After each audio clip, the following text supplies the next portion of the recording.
Welcome to the Social Mission Revolution. Each week we explore some of the greatest undertold stories of businesses and everyday people who are making their ultimate impact on the world through social mission. This is Social Mission Revolution. And this is your host, Andrea Putting.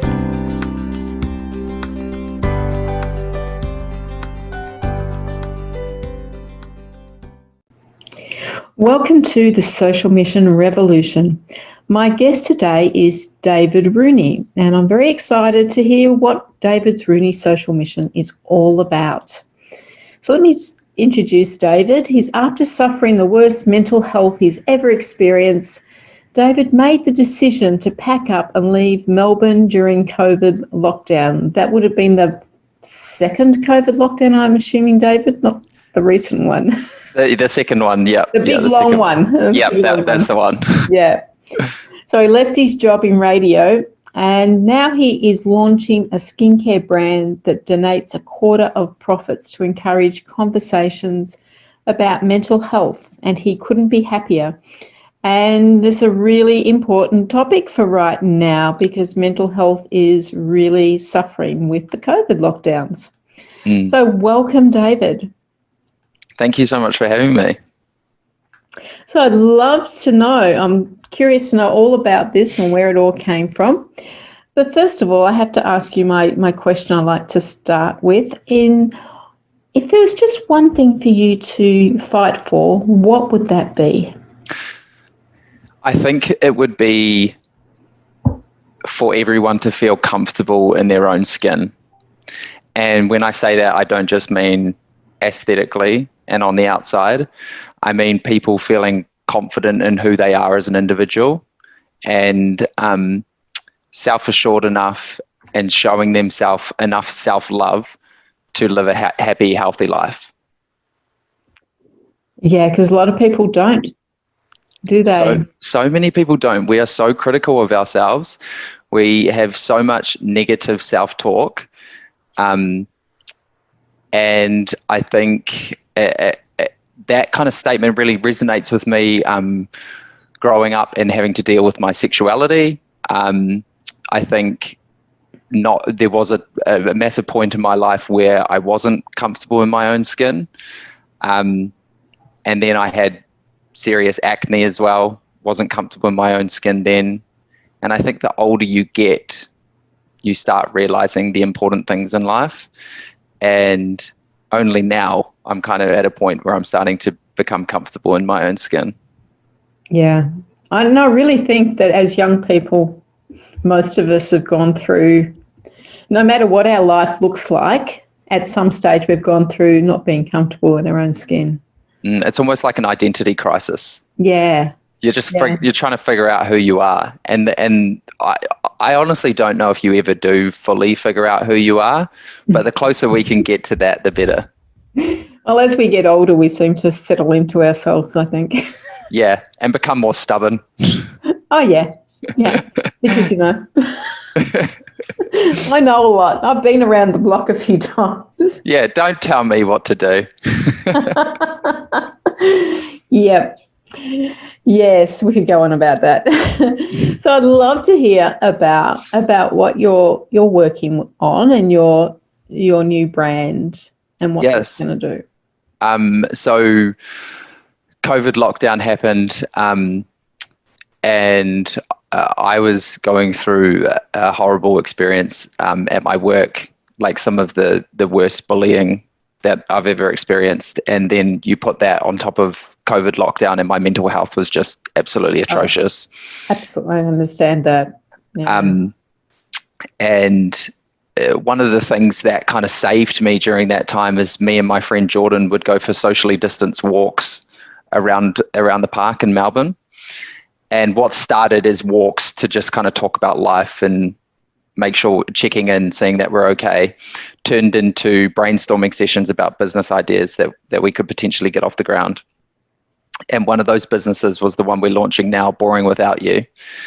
So it was sparked on a socially distanced walk in COVID lockdown, and we've been working on this for the past year. And it's a skincare brand that creates products that do what they say they will, and we donate a quarter of profits to encourage conversations about mental health.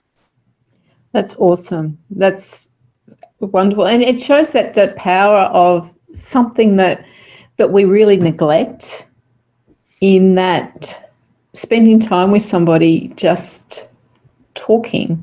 Yes, Just 100%. just pulling out ideas and just allowing ourselves to put everything else aside and just go, hey, let's just talk, and these ideas start happening. I'm a firm believer as well that connection builds happiness and Yes. rapport with others. Like, we as human beings are herd creatures, and we want to be around others.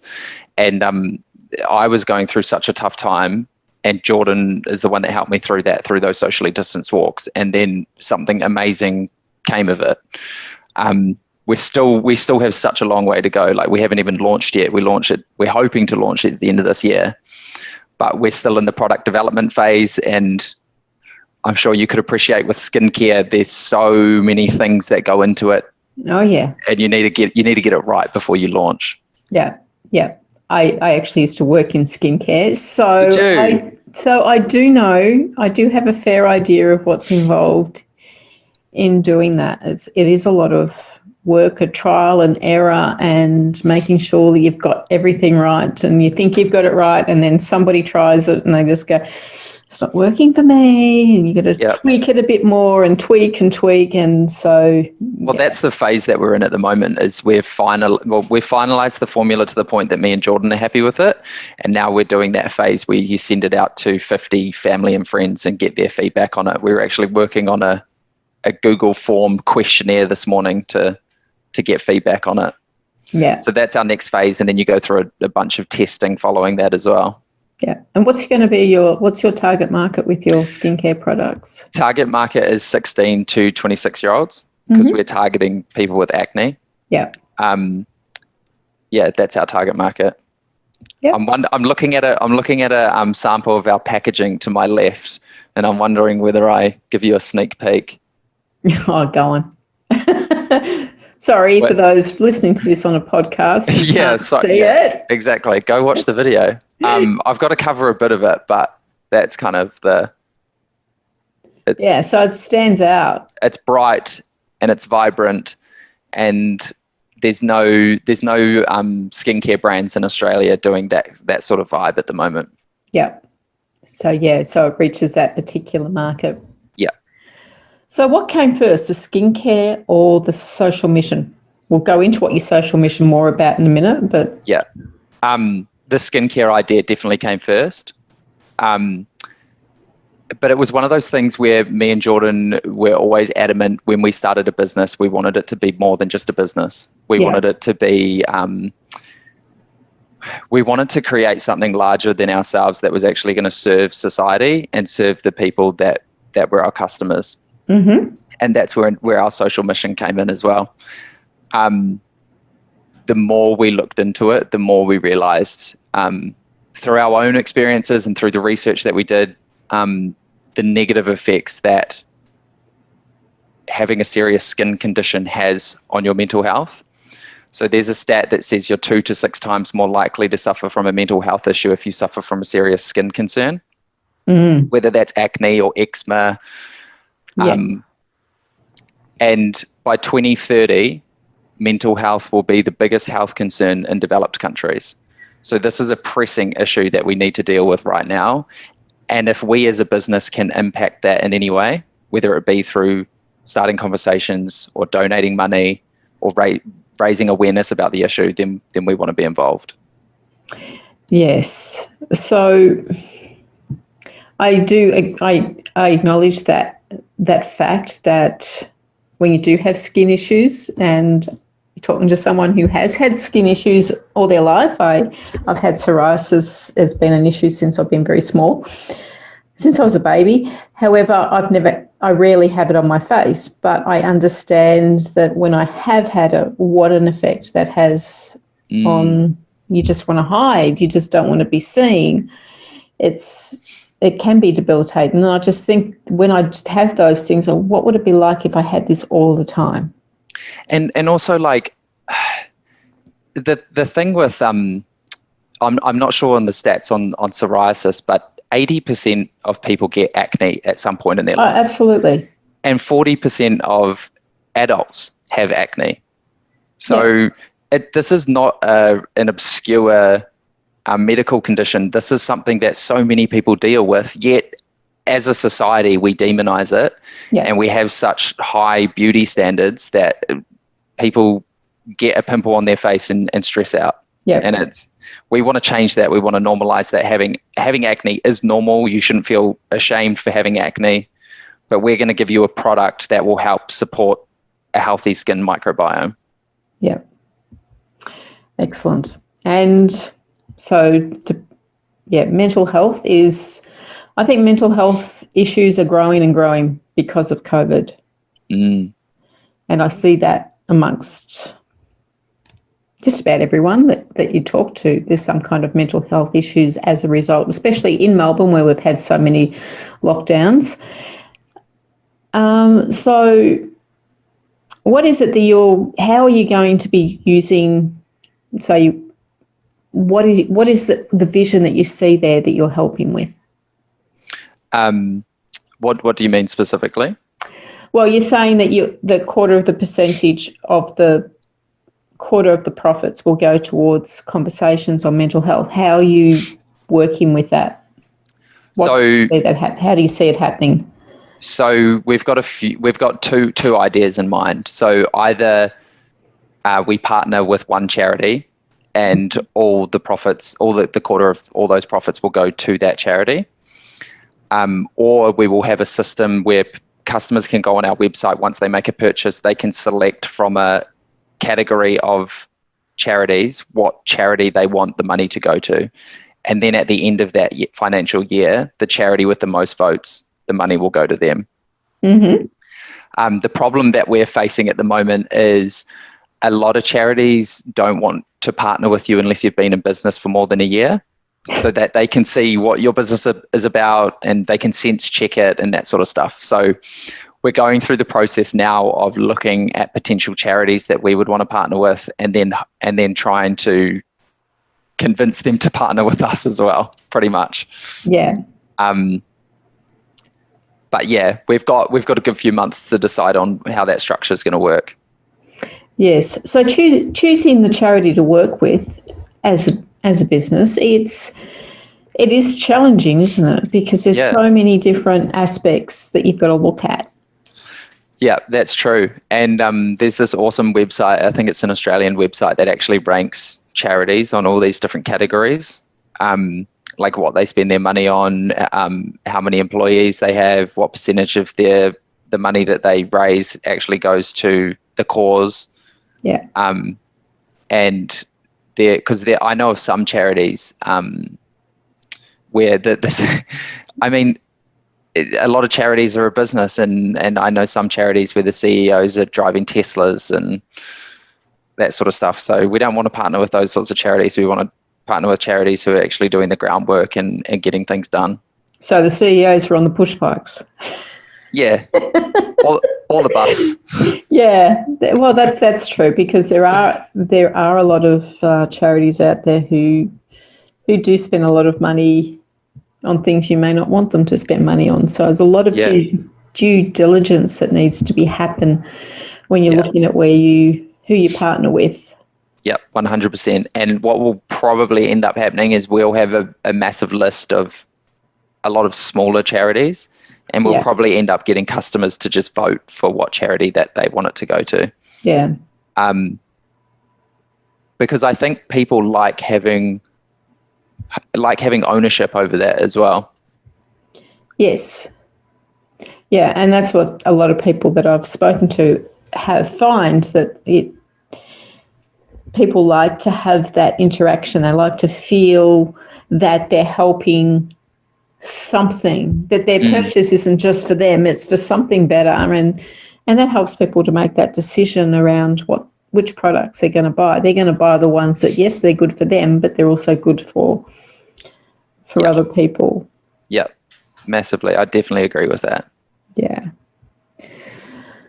So what are some of the challenges you're finding as a new business, at this time of your business that you're looking, what are the challenges that you're coming up against? Some of the challenges are just mistakes that we make. Like I'll tell you this one example. We were actually originally called Prickly Pear.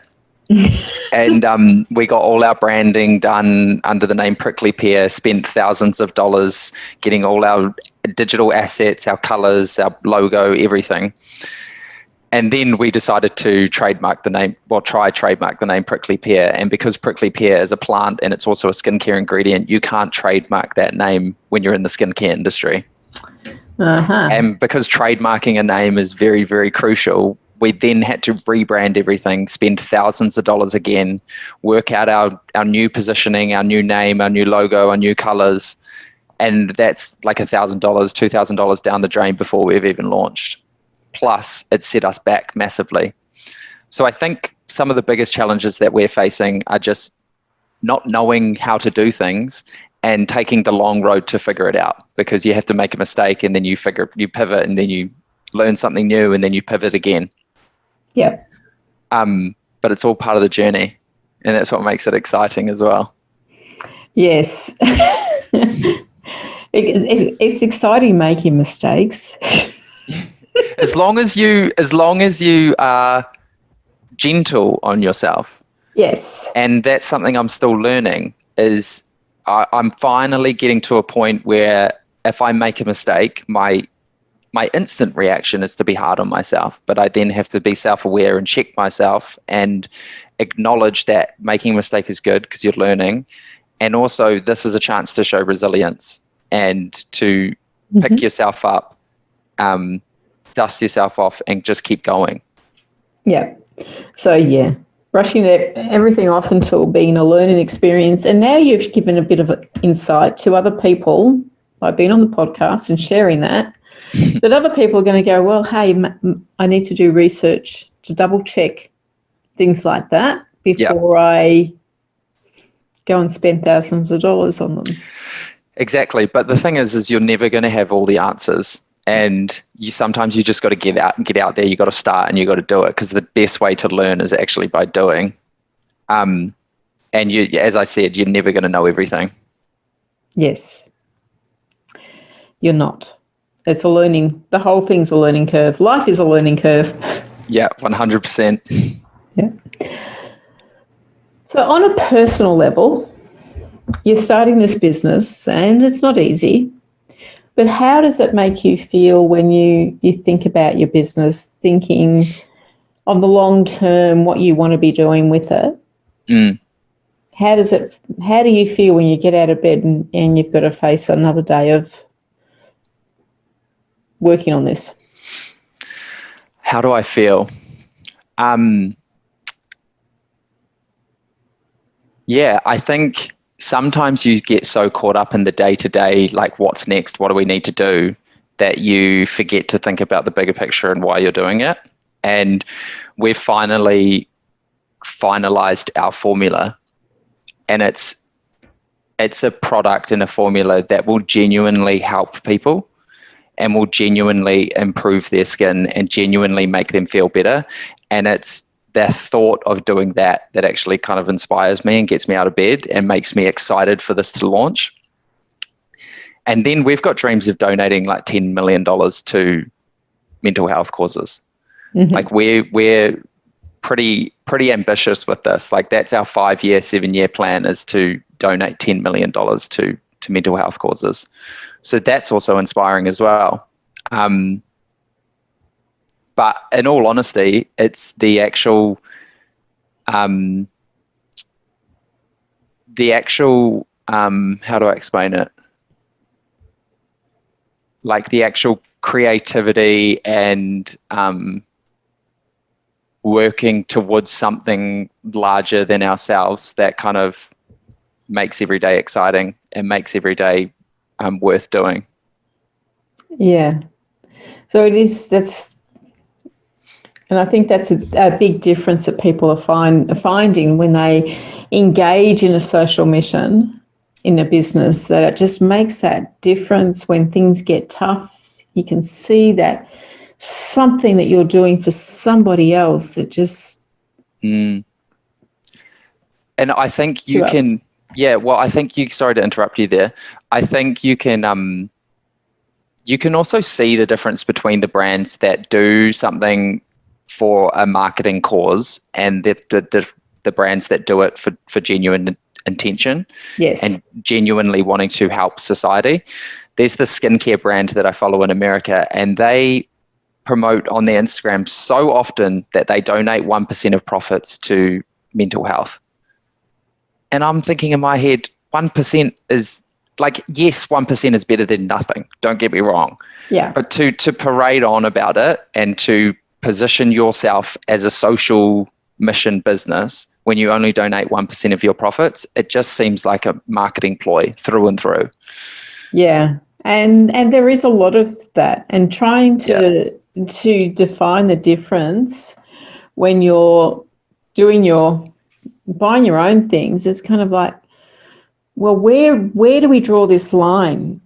Because that's kind of where I'm at with Social Mission Revolution, is trying to pull apart and go, well, the people I talk to are genuine people with authentic influence. They're the ones who come from the heart.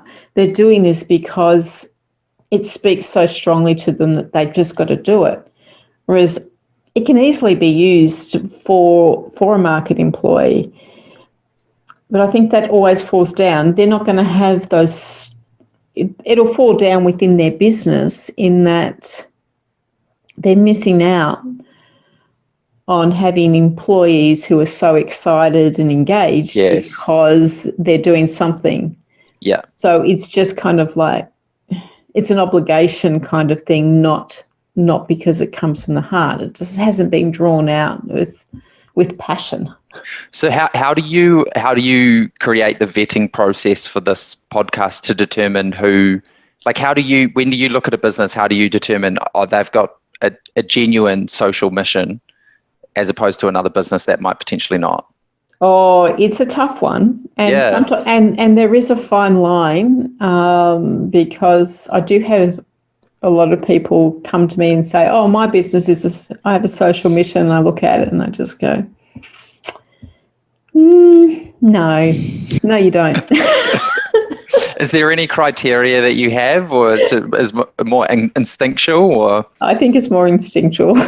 Yeah. It's just the way that they present. Usually, it just comes across with if you get a hardline marketing pitch put towards you, you just go, they're not having that authentic feel that to me says that you're doing this for the right reasons. Yeah. And often it's hard to pull out the people who are, because they're not making a big song and dance over it. I definitely agree with that. Yeah. I definitely agree with that. But there's some amazing businesses out there just doing phenomenal things. And I look at, and this is an idea that we want to steal, Patagonia donating 100% of their profits from their Black Friday sales to helping improve the rainforest. Yeah. Like things like that. Like, that's awesome. That's amazing.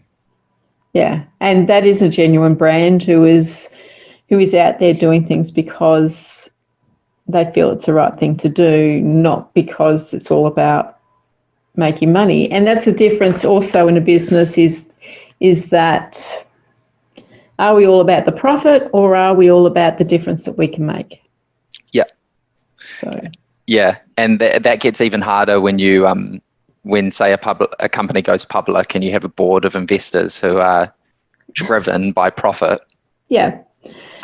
They were saying that you do need to make a living. The business does need to be not just sustainable, but needs to be able to grow and develop on itself. So there's very few businesses who can offer 100% continuously profits because they need to have that growth factor and you need to live as well. Yeah, exactly. You got to pay the bills. You got to pay the bills. You still got to pay the bills, and my husband would remind me of that constantly. You can't just go out there and do something just because it feels good. It's like, why not? You can, as long as someone else is paying the bills for you. Someone else is paying the bills. Well, that's his job. Yes. So you left Melbourne because of, well, whatever reasons. But how's your mental health improved having this direction in your life? Purpose.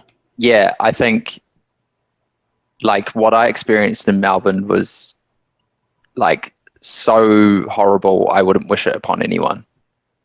Like it got to the point where I would have an anxious panic attack going into work every day. Yeah.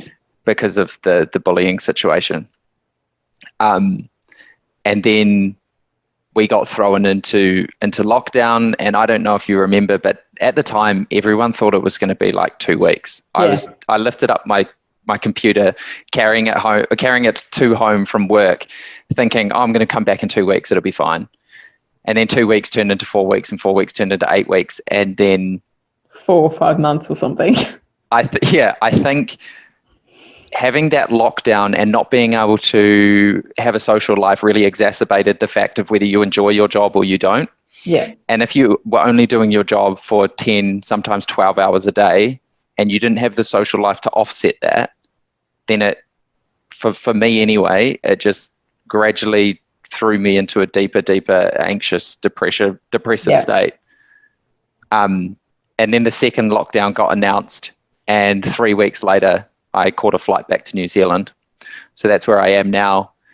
And me and Jordan have been working on this business over Zoom and Facebook Messenger calls for the past like 8 months. And I'm literally the happiest I've ever been. I'm living with my brother and my sister-in-law and our beautiful dog, May.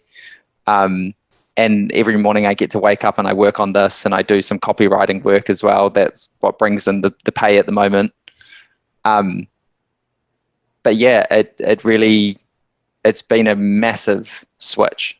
Like I'm a completely different person now than I was during that lockdown period. Yeah. And that's awesome. And I always think that's the power of having a focus that's outside yourself. I 100% agree. I definitely agree. And I think that's why so many people are drawn to religion and drawn to being part of like a wider community, whether it be like a sports team or something. Yeah. And I think as humans, we seek meaning in things, and we look for that. And the older you get, the more you realize that you need something larger than yourself to work towards. Absolutely. And hence we have Social Mission Revolution. Because well before COVID, similar kind of story. And this is kind of when I found what we could do outside of ourselves. Yeah. How long have you been doing it now? This is the 3rd year in the podcast. Nice. That's awesome. Been working on the concepts for a few years more than that, but yeah. Well, that's also the thing. There's something to be said for actually following through with an idea, because a lot of people have an idea, and whether it be fear or imposter syndrome or self-doubt, they don't follow through with the idea. And I think, like, if I was to say something to someone who was ever thinking about starting a business or thinking about doing something different, then what's the worst that's going to happen? The worst thing that's going to happen is you're going to fail. And who cares what other people think? Who cares if they're judging you? You gave it a go. You don't want to get to the end of your life and just live in regret. So just get out and do it. Wonderful. And that was a question I was just about to ask you. So I beat you to it. You beat me to it, because that is the thing. Is just, you got an idea, Be willing to fail. Yes. Don't have to be perfect. Just put it out there. Just start it. I think in society we need to put more emphasis on congratulating people when they fail. And I listened to someone speaking not too long ago, and he was saying that when he has family dinner, he gets his kids to say 3 things that they failed that day, to encourage them to talk about their failures and learn from their failures. And I think if we start doing that more as a society, people will get more comfortable with failing and with the social judgment or perceived social judgment associated with failure. Yeah. And they'll start trying more things. Yes. Feel comfortable with it. Yeah. Yeah. Instead of being ashamed to say, I failed. Yeah, exactly. Well, you're not going to fail, David. So I'd love you to share how people can find out more about Boring Without You and how to keep in touch for when the big launch happens. Awesome. So you can follow our Instagram, boringwithoutyou_. You can find me on TikTok, David_Rooney, or you can go on our website, boringwithoutyou.com, and we've just got a little landing page where you can enter your email and we'll let you know when we're going to launch. We're planning on launching at the end of this year, but when you're trying to get the formula perfect, things keep getting pushed back. So it could be January or February, but if you sign up to our email list, we'll let you know. Fantastic. Thanks for having me. It's been a real pleasure having a chat with you, David, and I'm looking forward to seeing when the products launch. I'm going to put my name down on there because I want to follow you and see how you're going and see Boring Without You become a big success. And you working towards that big goal of helping mental health. Thank you so much for having me. I appreciate it. Thank you. And that's all we have time for today on the Social Mission Revolution. We'll be back next time with another Social Mission Revolutionist.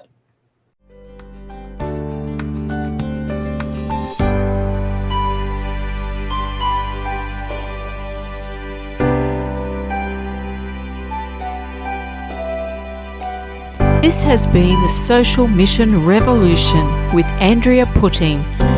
Join me again next week when we'll speak to another Social Mission Revolutionist who will inspire you on your journey to making your ultimate impact on the world.